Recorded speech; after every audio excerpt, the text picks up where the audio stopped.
சிங்காசனத்திலே வீற்றிருக்கிற சர்வ வல்லமையுள்ள தேவனுக்கு மகிமை உண்டாவதாக. ஆண்டவராகிய இயேசு கிறிஸ்துவின் நாமத்தினாலே இந்த புதிய நாள் உங்களுக்கு ஒரு ஆசீர்வாதமான நாளாக இருப்பதாக. இந்த நாளுக்கான கர்த்தருடைய வார்த்தை யாத்திராகமம் 15ஆம் அதிகாரம் 12வது வசனம்.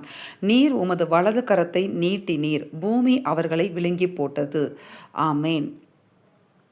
கர்த்தர் எப்பொழுது தமது வலது கரத்தை நீட்டி தன்னுடைய சத்துருக்களை அழித்து போட அனுமதித்தார் அப்படின்னு சொல்லி நீங்கள் பார்த்தீங்க அப்படின்னா, தொடர்ந்து அந்த பார்வோனுடைய படைகளும் பார்வோனுடைய சேனைகளும் இஸ்ரவேல் ஜனங்களை விடுதலையாக்கின பின்பும் தொடர்ந்து வந்து கொண்டே இருக்கிறார்கள், எப்படியாவது பிடித்து கொண்டு போக வேண்டும் என்று சொல்லி.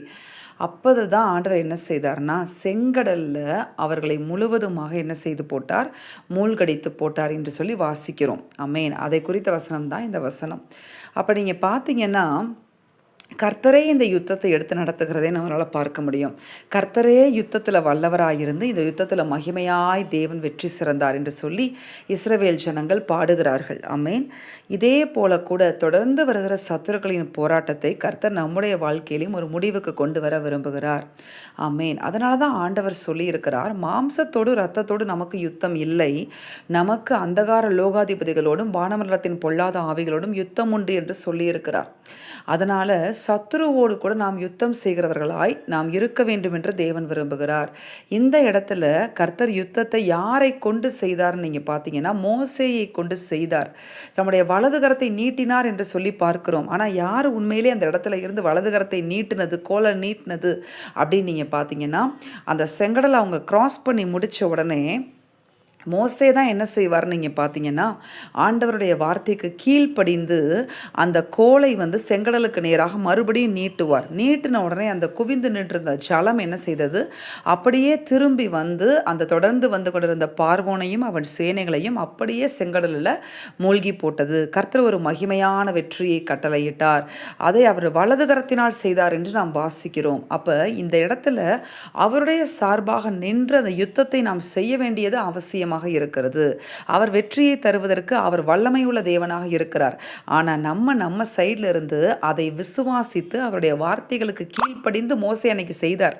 அவர் விசுவாசித்தார், ஆண்டவர் சொன்ன வார்த்தைக்கு அவர் கீழ்ப்படிஞ்சார். அதை அப்படியே தேவன் என்ன செய்தார், நிறைவேற்றினார். சத்துருக்களை முற்றிலுமாக மூழ்கடித்து போட்டார். இன்றைக்கு உங்க வாழ்க்கையில தொடர்ந்து வந்து கொண்டிருக்கிற அந்த சத்துருக்களின் போராட்டத்தை முறியடிக்க, மூழ்கடித்து போட கர்த்தர் உங்களைத்தான் தெரிந்து கொண்டிருக்கிறார்.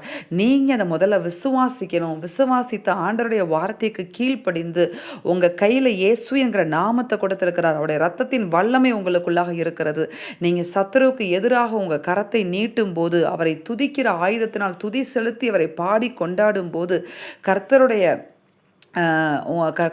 பிள்ளைகளாகிய உங்களுக்கு விரோதமாக எழும்பி இருக்கிற அந்த சத்துருவின் சேனைகளை கர்த்தர் முறியடித்து அவர் என்ன செய்வார், உங்களுக்கு ஜெயத்தை கட்டளையிட்டு கொடுப்பார். அதுக்கப்புறம் அந்த போராட்டம் உங்களுக்கு இருக்காது.